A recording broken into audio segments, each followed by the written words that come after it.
বাংলাদেশ জাতীয়তাবাদী ছাত্রদল সবসময় ইতিবাচক রাজনীতি অতীতেও করে এসেছে এবং আমাদের যে চেষ্টা থাকবে যে কিভাবে আরো ইতিবাচক রাজনীতিকে আরো এগিয়ে নেওয়া যায় সেটির জন্য আমরা অবশ্যই বদ্ধপরিকর। গত 5ই আগস্ট ছাত্র জনতার গণ অভ্যুত্থানের মুখে এই দেশের এক যুগেরও বেশি সময় ধরে খুনি হাসিনা সরকার যে ক্ষমতা অবৈধভাবে দখল করে নিয়েছিল সেটির পরিসমাপ্তি ঘটেছে বা বাংলাদেশের ছাত্র জনতার গণ অভ্যুত্থানের মুখে খুনি হাসিনা দেশ থেকে পালিয়ে যেতে বাধ্য হয়েছে। আমরা যদি এটিকে ঐতিহাসিকভাবে যদি আমরা ব্যাখ্যা করি তাহলে বাংলাদেশ সৃষ্টির পূর্বে এবং বাংলাদেশ সৃষ্টির পরে যে কয়টি ছাত্র গণ অভ্যুত্থান হয়েছে, ছাত্রদের যে কয়টি আন্দোলন হয়েছে, কোনো আন্দোলন আসলে ব্যর্থ হয়নি। তারই ধারাবাহিকতায় এবার একটি যৌক্তিক যে আন্দোলন হয়েছে সেই আন্দোলন অত্যন্ত সফলভাবে শেষ হয়েছে এবং এই ছাত্র জনতার গণ অভ্যুত্থানের মাধ্যমে যে গত 1.5 যুগের বেশি সময় ধরে বাংলাদেশের ক্ষমতার মসনদে অবৈধ শেখ হাসিনা যে বসেছিলেন তার একটি পরিসমাপ্তি আমরা দেখলাম। যারা আহত হয়েছেন তাদের তালিকা আমরা ইতিমধ্যে কাজ শুরু করেছি, 2-1 দিনের মধ্যে প্রকাশিত হবে। আর যারা নিহত হয়েছেন, হত্যাকাণ্ডের শিকার হয়েছেন, এটি আজকের মধ্যে আমরা চূড়ান্তভাবে করতে পারবো জাতীয়তাবাদী ছাত্রদলের কতজন নেতাকর্মী। ইতিমধ্যে আমরা 31 জন আমাদের যাদের পদ পদবি রয়েছে এরকম 31 জন নেতাকর্মী হত্যাকাণ্ডের শিকার হয়েছে। এর বাইরে বাংলাদেশ জাতীয়তাবাদী দল বিএনপির কিন্তু আরও অন্য অঙ্গ সংগঠন রয়েছে, তাদেরও প্রায় অনেক নেতাকর্মী তারা হত্যাকাণ্ডের শিকার হয়েছে। সেগুলো তালিকা এগুলো মূল দল থেকে তালিকা করে একসাথে গণমাধ্যমে প্রকাশ হবে এবং সারা দেশের মানুষকে জানার সুযোগ দেওয়া হবে। ইতিমধ্যে আমাদের বিএনপির ভারপ্রাপ্ত চেয়ারম্যান এবং ছাত্রদলের সাংগঠনিক অভিভাবক জনাব তারেক রহমান আমাদেরকে নির্দেশনা দিয়েছেন যারা হত্যাকাণ্ডের শিকার হয়েছেন তাদের পরিবারের পাশে দাঁড়ানোর জন্য। আমরা যেহেতু তালিকা হালনাগাদ হচ্ছে, এটি আজকের মধ্যে যেহেতু প্রকাশিত হবে, আমরা 2-1 দিনের মধ্যে তাদের পরিবারের পাশে দাঁড়াবো। শুধু তাদের পরিবার নয়, যারা এই ছাত্র জন অভ্যুত্থানে যারা নিহত হয়েছে এই খুনি হাসিনা সরকারের রোশানলে পরে এবং প্রত্যেকটি পরিবারের পাশে দাঁড়ানোর জন্য জাতীয়তাবাদী ছাত্রদলকে নির্দেশনা দিয়েছেন আমাদের দলের ভারপ্রাপ্ত চেয়ারম্যান এবং আমাদের ছাত্রদলের সাংগঠনিক অভিভাবক জনাব তারেক রহমান। সুতরাং আমরা আগামী কয়েকদিনের মধ্যে সাধারণ শিক্ষার্থী এবং ছাত্র জনতা যারা এই হত্যাকাণ্ডের শিকার হয়েছেন এবং আমাদের যারা ছাত্রদল এবং আমাদের বিএনপি পরিবারের যারা হত্যাকাণ্ডের শিকার হয়েছে প্রত্যেকের বাড়িতে গিয়ে আমরা আনুষ্ঠানিকভাবে সমবেদনা জানাবো এবং দলের ভারপ্রাপ্ত চেয়ারম্যানের যে বার্তা সেটি আমরা পৌঁছে দেব। আমরা একদম সম্পৃক্ত ছিলাম না, এটি সত্য নয়। আমরা হয়তো একদম ক্যাম্পাসের মূল যে জায়গাগুলো সেগুলোতে হয়তো আমরা সাধারণ শিক্ষার্থীদের জন্য কাজ করার যে প্ল্যাটফর্ম সেটা থেকে আমাদেরকে বঞ্চিত করে রাখা হয়েছিল, কিন্তু ক্যাম্পাসের বাহির থেকে আমরা ঢাকা বিশ্ববিদ্যালয় সহ অপরাপর যে বিশ্ববিদ্যালয়গুলো রয়েছে, বেসরকারি বিশ্ববিদ্যালয় সহ প্রত্যেকটি জায়গায় আমরা কাজ করার চেষ্টা করেছি। এবং আমরা যেটি মনে করছি আগামী যে রাজনীতি সেটি যেই এই 5 আগস্টের পরবর্তী সময়ে ছাত্র জনতার গণ অভ্যুত্থানের পরে এখনকার যে একটি সরকার রয়েছে অথবা প্রত্যেকটি বিশ্ববিদ্যালয় আসলে কি পরিকল্পনাভাবে এগিয়ে যাওয়া উচিত, আমরা যেটি মনে করছি সেটি বাংলাদেশের ছাত্র রাজনীতির ইতিহাস যেরকম গৌরবের, একই সাথে এই গৌরবোজ্জ্বল ছাত্র রাজনীতিকে এই ক্ষমতাসীন যারা ছাত্র সংগঠন ছিল ছাত্রলীগ সেটিকে খুবই কালিমাউক্ত করেছে। তারা ভয় দেখিয়ে শিক্ষার্থীদের হল ছাড়া করেছে, তারপরে ভয়ের সন্ত্রাস তৈরি করেছে, পিটিয়ে মানুষ মেরে ফেলেছে, এমন দখলদারিত্বের রাজনীতি করেছে এবং দর্শনের মতো ঘটনাগুলো তারা ঘটিয়েছে। সুতরাং আমরা মনে করছি আগামী যে রাজনীতি শিক্ষাঙ্গনে চলা উচিত সেটি একটি ইতিবাচক রাজনীতির যে ধারা সূচনা হয়েছে সেটি চলা উচিত বলে আমরা মনে করছি। একই সাথে সাথে বাংলাদেশ জাতীয়তাবাদী ছাত্রদলও মনে করছে যে আগামীর যে ছাত্র রাজনীতি চলমান থাকবে সেটি অত্যন্ত ইতিবাচকভাবে চলা উচিত এবং আমরা বাংলাদেশ জাতীয়তাবাদী ছাত্রদল অতীতেও ইতিবাচক রাজনীতির জন্য আমরা আন্দোলন সংগ্রাম করেছি এবং ভবিষ্যতে ইতিবাচক রাজনীতিকে যেন এস্টাবলিশ করা যায় সেটির জন্য আমাদের সবসময় আকাঙ্ক্ষা থাকবে। আসলে ছাত্র রাজনীতি থাকবে কি থাকবে না এই বিষয়টি আমার কাছে এই প্রশ্ন উঠেই এটি প্রাসঙ্গিক মনে হচ্ছে না। বাংলাদেশের ইতিহাস এবং বাংলাদেশ সৃষ্টির পূর্বে যে ছাত্র রাজনীতির ইতিহাস অথবা এবার যে মুভমেন্ট হয়েছে ছাত্র জনতার যে গণ অভ্যুত্থান সেটিও একটি রাজনীতি সম্পৃক্ত আন্দোলন আমরা মনে করছি। সুতরাং ছাত্র রাজনীতি থাকবে কি থাকবে না এটি কোনো প্রাসঙ্গিক আলোচনা হতে পারে না, বরং সাধারণ শিক্ষার্থীদের জন্য বাংলাদেশের সৃষ্টির পূর্বে এবং বাংলাদেশ সৃষ্টির পূর্বে সবসময় ছাত্র রাজনীতির দরকার ছিল এবং এটি ভবিষ্যতেও দরকার আছে বলে আমরা দৃঢ়ভাবে বিশ্বাস করি। সুতরাং থাকবে কি থাকবে না এই কোশ্চেনের উত্তর আমাদের কাছে কোনোভাবে প্রাসঙ্গিক মনে হচ্ছে না। আমরা দৃঢ়ভাবে আবারও বলছি যে বাংলাদেশের শিক্ষার্থীদের অধিকারের জন্য ছাত্র রাজনীতি অবশ্যই থাকার প্রয়োজন রয়েছে। আমরা দেখেছি যে বুয়েটে যখন আবরার হত্যাকাণ্ড হয়েছে সেই সময় আমরা দেখেছি যে যে দখলদারিত্বের রাজনীতি, পিটিয়ে মানুষ মেরে ফেলার রাজনীতি, সেটি ঢাকা বিশ্ববিদ্যালয়ের স্যার এফ রহমান হলে আপনারা দেখেছেন যে আবু বক্করকে হত্যা করেছিল। আমরা বুয়েটে দেখেছি আবরারকে পিটিয়ে হত্যা করা হয়েছে। আমরা জগন্নাথ বিশ্ববিদ্যালয় বিশ্বজিৎকে হত্যা করেছে কুপিয়ে। প্রত্যেকটি কিন্তু হত্যাকাণ্ড ছাত্রলীগ দ্বারা সংগঠিত হয়েছে। সুতরাং এই ছাত্রলীগের এই পুরো দায় কিন্তু ছাত্র রাজনীতির উপর যদি চাপিয়ে দেওয়া হয় সেটি খুবই দুঃখজনক হবে। আমরা যেটি মনে করছি সেটি হচ্ছে যে কয়েকটি বিশ্ববিদ্যালয় অথবা কলেজ হয়তো তারা সাময়িক সময়ের জন্য অনেকটা আবেগতাড়িত হয়ে ছাত্র রাজনীতির বন্ধের যে ঘোষণা দিয়েছে, আমরা তাদের প্রতি আমরা বিনয়ের সহিত বলতে চাই যে সাধারণ শিক্ষার্থীদের অধিকার আদায়ের জন্য বা এই প্ল্যাটফর্মে কাজ করার জন্য অবশ্যই ছাত্র রাজনীতির দরকার রয়েছে। এখন হচ্ছে সেটি কতটা ইতিবাচকভাবে চলবে, কতটা প্রাসঙ্গিকভাবে চলবে, সেটি অত্যন্ত আলোচনার বিষয় থাকবে। কিন্তু বন্ধ হয়ে যাবে ছাত্র রাজনীতি, সেটি কখনোই আলোচনার সূত্র হতে পারে না, এটি আলোচনার টপিকস হতে পারে না।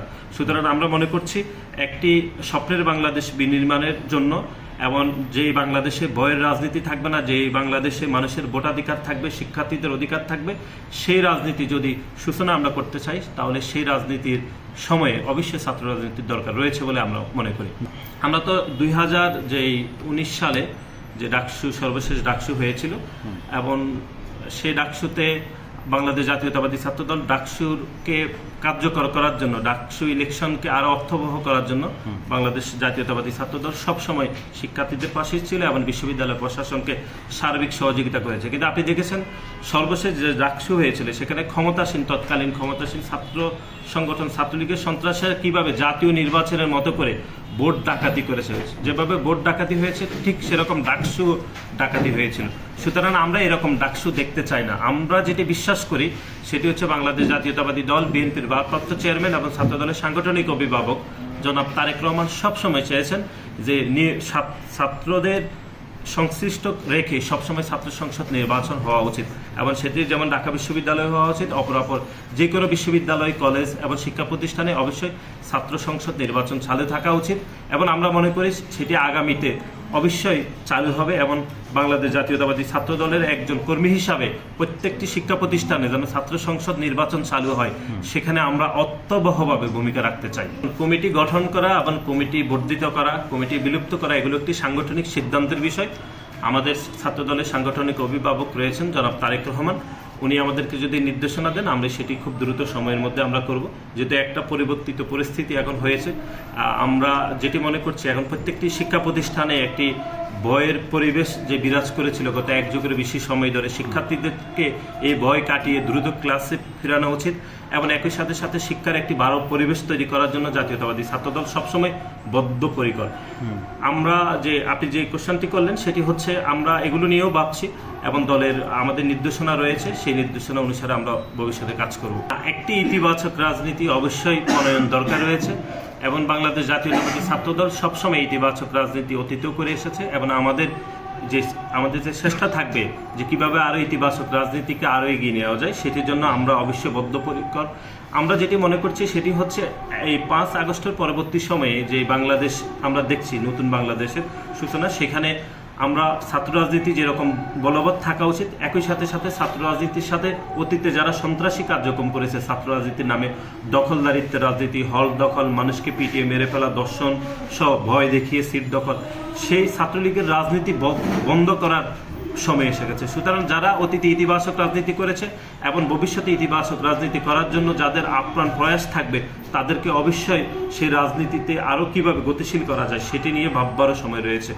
সুতরাং সার্বিক বিষয়ে আমাদের মূল্যায়ন হচ্ছে ছাত্র রাজনীতি নিয়ে, সেটি হচ্ছে যারা ইতিবাচক রাজনীতি করতে চায়, এবং ঢাকা বিশ্ববিদ্যালয় যে পরিবেশ পরিষদকৃত যে আমাদের 13টি ছাত্র সংগঠন রয়েছে সেখানে ছাত্রলীগ গত এক যুগের বেশি সময় ধরে দখলদারিত্ব, ভয়, পিটিয়ে মানুষ মেরে ফেলা সহ যে যাবতীয় সন্ত্রাসী কার্যক্রম করছে তাদের রাজনীতি বন্ধ করার সময় এসে গেছে, এবং অপরাপর যে ছাত্র সংগঠনগুলো রয়েছে তাদেরকে আরও ইতিবাচক রাজনীতি করতে হবে। এবং বাংলাদেশ জাতীয়তাবাদী ছাত্রদলের একজন কর্মী হিসাবে আমি মনে করছি যে আমাদের ইতিবাচক রাজনীতি করার যে চেষ্টা সেটা সেই প্রতিযোগিতায় আমরা আরও বেশি নিজেদেরকে সামিল হব, যে কিভাবে আরো ইতিবাচক রাজনীতি করা যায় সেই চেষ্টা আমাদের থাকবে। দেখুন, আমরা যেটি মনে করছি সেটি হচ্ছে গত এক যুগের বেশি সময় ধরে ক্ষমতাসীন ছাত্র সংগঠন শিক্ষাঙ্গনে যেরকম সন্ত্রাসী কার্যক্রম করেছে একই সাথে আপনাকে আরও কয়েকটি বিষয় আমরা মনে করিয়ে দিতে চাই। সেটি হচ্ছে আমরা দেখেছি যেটি গণমাধ্যমে প্রকাশিত হয়েছে, সেটি হচ্ছে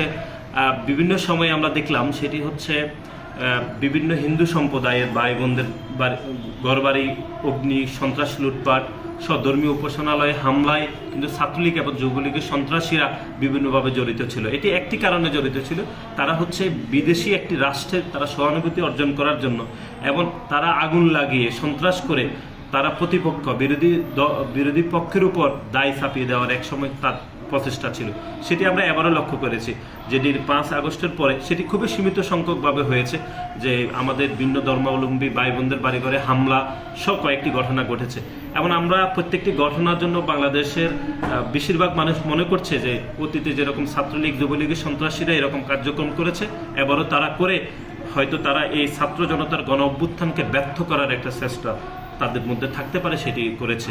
এবং বাংলাদেশ জাতীয়তাবাদী ছাত্র দলের সারা দেশের ঢাকা সহ প্রত্যেকটি নেতাকর্মী আপনারা দেখেছেন আজকে পর্যন্ত গত এক সপ্তাহেরও বেশি সময় ধরে আমরা বিভিন্ন ধর্মীয় উপাসনালয়, বিশেষ করে মন্দির গির্জাগুলো পাহারা দিচ্ছে। এই জন্যই আপনি আরেকটি বিষয় যেটি আমাদের দৃষ্টি আকর্ষণ করেছেন, সেটি হচ্ছে আমাদের কিছু অতি উৎসাহী নেতাকর্মীরা 2-1টি অনাকাঙ্ক্ষিত কার্যক্রমে তারা নিজেদেরকে জড়িত করেছে, এবং সেই জন্য বাংলাদেশ জাতীয়তাবাদী দলের ভারপ্রাপ্ত চেয়ারম্যান আমাদেরকে কঠিনভাবে নির্দেশনা দিয়েছেন, কারো বিরুদ্ধে এরকম অভিযোগ পেলে আমরা যেন তাদের বিরুদ্ধে শাস্তিমূলক ব্যবস্থা গ্রহণ করি, এবং আমরা সেটি করেছি। আপনি দেখেছেন এ পর্যন্ত আমরা প্রায় 20 জনেরও অধিক নেতাকর্মীদেরকে আমরা বিভিন্ন মেয়াদে বহিষ্কার করেছি, অনেককে শোকজ করা হয়েছে। সুতরাং আমাদের এই বিষয়ে সুস্পষ্ট নির্দেশনা হচ্ছে, কেউ যদি দলের নির্দেশনার বাইরে গিয়ে সামান্যতম অপরাধ করে আমরা তাদেরকে কিন্তু কোনো ছাড় দেব না।